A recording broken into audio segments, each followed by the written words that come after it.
Au sommaire de ce lundi sport, les Louves remportent la Coupe de France fédérale, une victoire qui fait du bien pour le SAS Football, la descente VTT des Roches à Saint-Dié-des-Vosges et la 12e édition du Trail de la Verturie. C'était l'événement du week-end, le Final Four de la Coupe de France fédérale de volleyball au Palais Omnisport Joseph Claudel de Saint-Dié-des-Vosges.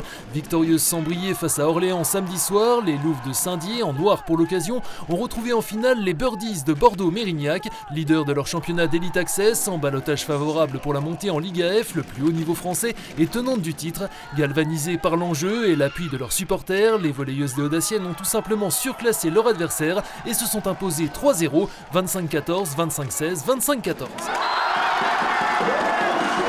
On a démarré très fort mentalement et on s'était très appliqué, envie de bien faire, et ça c'est vraiment l'état d'esprit d'une finale. Je pense que ça se joue comme ça, on l'a eu, c'était difficile, il y avait de la pression.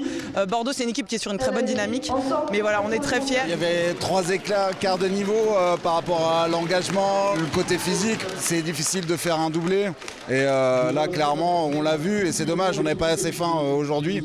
Voilà, après physiquement ça a l'air un peu compliqué, donc je vais voir, on fera le point à ce moment-là. Je savais qu'elles étaient capables de sortir un match comme ça, voilà.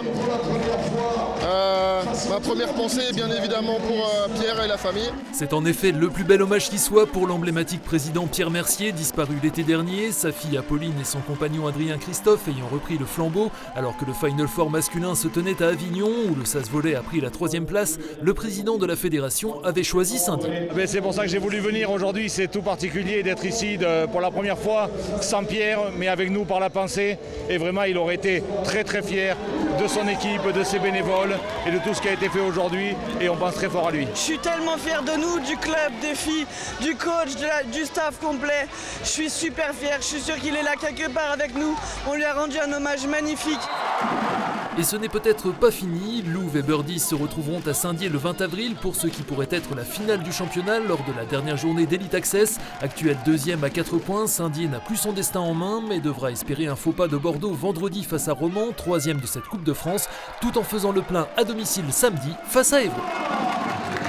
En football, le SAS avant-dernier a remporté une précieuse bataille vendredi soir face à Nîmes, un autre relégable. Les sudistes se sont procurés les premières occasions, parfaitement enrayées par le gardien et la défense des Boutons d'Or, qui sont progressivement montés en gamme et ont ouvert le score à la 36e minute sur ce coup franc de Jérémy Collin, dévié de la tête par Baptiste Aloé, avant de doubler la mise moins de 3 minutes plus tard sur ce contre, Kamel Benekrouf lançant dans la profondeur Brian Labissière, 2-0. Épinal reviendra des vestiaires avec les mêmes intentions, à l'image de ce tir d'Abdoulaye Niang passé l'heure de jeu.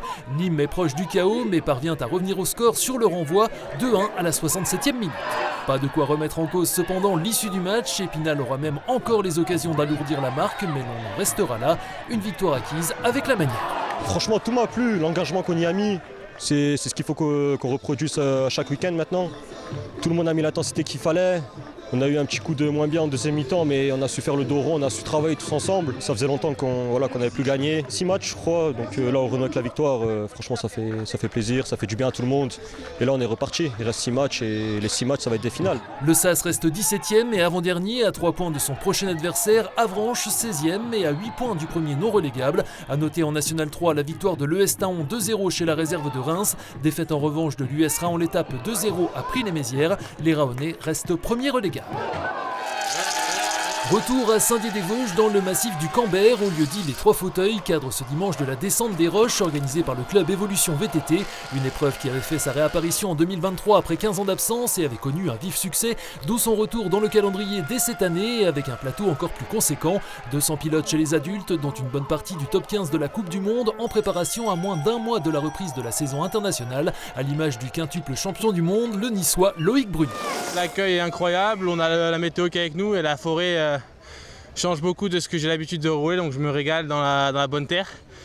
Piste assez engagée quand même, donc spectaculaire. Pour aller vite, c'est assez difficile. On est tous venus un peu se tester sur cette piste et c'est vrai qu'on a un gros plateau et c'est génial. Nous, on peut se mesurer avant la première Coupe du Monde par rapport aux autres. Donc, ouais, j'ai bien fait de venir. D'autant plus que c'est Benoît Coulange qui a remporté cette descente des Roches 2024 devant Antoine Pierron et Loïc Bruni. Sur ces terres, le pilote de Audacien Rémi Thirion, ici à l'image, avait réalisé le meilleur temps de la première manche, mais a vu ses chances de victoire s'envoler après avoir déraillé en finale. Succès chez les femmes de la Suissesse Camille Balanche, championne du monde en 2020. Sport nature toujours, avec ce dimanche la 12e édition de la Verturie qui a posé cette année ses valises au stade municipal d'Uriménil avec 3 nouveaux parcours au programme en direction d'Arol, sur des sentiers empruntés par le passé par l'Urinoir, l'autre course que proposait en septembre et en nocturne l'association sportive et culturelle locale et que les quelques 400 engagés ont pu découvrir ou redécouvrir 2 jours. Sur la plus petite distance, 10 km, c'est justement le président de l'ASCU, Sébastien Barthélémy, qui a joué les éclaireurs. Sur le 16 km, le spinalien Vincent Leroy, ici à l'image, l'a emporté en devançant Nathan Cereza. Sur le 21 km enfin, Joris Zuliani a été le plus rapide et a devancé le master local Sébastien Arnaud. Impression à l'arrivée. Je suis super content, hein. J'ai fait tout ce que j'ai pu, c'est un temps je ne pensais pas faire aussi bien.